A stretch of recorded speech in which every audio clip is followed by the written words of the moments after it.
Hey, what's going on? Benji Kaiser here today, and as promised, coming out with a video about how to cross-pollinate your content between different social media platforms. And what I mean by that is how to have each platform interact to show people where your content is, where they can learn about it, and not just be so pushy with the platforms, but use each platform for its specific and intended use. If you've yet to subscribe to this channel, I highly recommend doing so. I put out daily videos helping you produce media that packs a punch and builds an audience. And that's what we're doing here today, helping you use those social media platforms better. If you have any questions as we're going through this video, please comment below. Keep an eye on the YouTube cards to make sure you're not missing out on any content that might relate or help you as it concerns this video. And also, mash down on that like button if this content is giving you some value. Let's head on over to the content. Alright, so how to utilize each platform for a very specific intent. Let's start with YouTube. YouTube is a place where you want to create searchable content. YouTube is a sister company or a child company of Google. Now, as we know, Google is the largest website and the largest search engine in the world. YouTube comes in at second place. It is the second largest website in the world, and it is the second biggest search engine. So when you create videos, when you create content, make sure you're creating searchable videos and searchable content. When somebody goes to Google and they search best smartphone, well, maybe you've made a video about reviewing a bunch of different smartphones, and they can find your video and then they will be able to engage with your content. Maybe you have a nonprofit ministry and you want to share about why the water is so dirty in Africa and why we need to get clean water to Africa. So when somebody goes to Google and searches, why do we need clean water in Africa, or how to get clean water to Africa, your video could pop up. So there's YouTube, platform number one. That's how you want to use it. You want to use it for a place for searchable content. Number two, Instagram. So how are we using Instagram? Instagram, we're just sharing our day-to-day life. We're sharing highlights and things that are happening. Maybe when you're filming that smartphone video, you can take a few pictures and just say, hey, filming the next best smartphone video. Don't go be all super spammy. Just give people a perspective in what you're doing. Now, you also want to go and engage with other people's content. Don't just push all your stuff and say, hey, come look at my stuff, come look at my stuff. Say, hey, I really like what you're doing with that smartphone, or I really like what you're doing with that tech review, or I really like what you're doing trying to get clean water over to Africa. You're trying to have real social interactions here, not use the platforms to be all spammy. So Instagram, as we know, is the quick tips, the highlights, the story of the day. Now they have Instagram stories. That's how you're using that platform.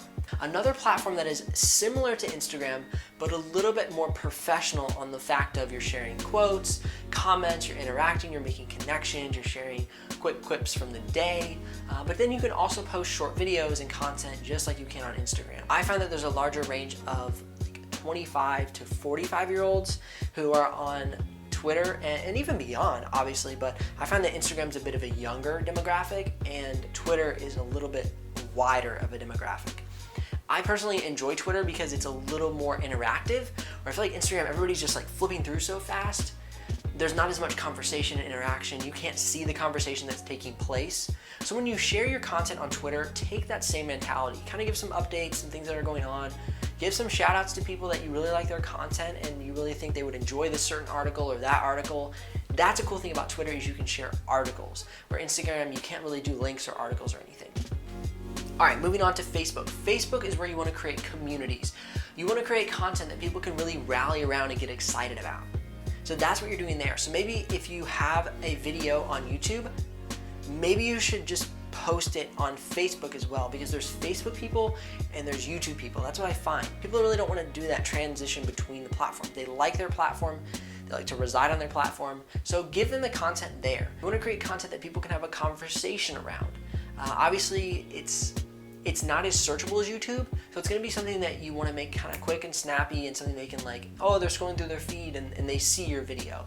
So that's kind of how you have to think about Facebook versus YouTube. I think both platforms deserve an ample amount of video. One cool thing about Facebook is that they really want to be the kings of video right now. So they're pushing within the algorithm live video and videos in general, but live video specifically is getting boosted by 60+%. So if you really want to get some airtime on Facebook, video and live video is where you want to be. So just a heads up. Now, as far as I said, cross-pollinating, only if it's necessary do you want to send somebody off the specific platform. The reason being is these platforms have algorithms and they can see when you send somebody away to the platform and when you bring somebody to the platform. So if you really want your YouTube channel to grow, I recommend sending people over to your YouTube channel. If you want to grow evenly across platforms, I would try and keep the content within the platform and only send them, every maybe 1 out of 5 times you post something. So that'll help you grow on the platform by keeping them within the specific platform that you're posting stuff on. So I hope that gives you help on the idea of cross-pollinating and what to use the specific channels for. Thank you so much for tuning in to this video today. I'm Benji Kaiser of BenjiKaiser.com. If this video has helped you at all, please hit that like button. Comment below if you want me to make a certain video that you're confused about a certain topic. I'd love to help you out. I will see you here on the next episode, helping you create media that packs a punch and builds an audience. See you on the next episode.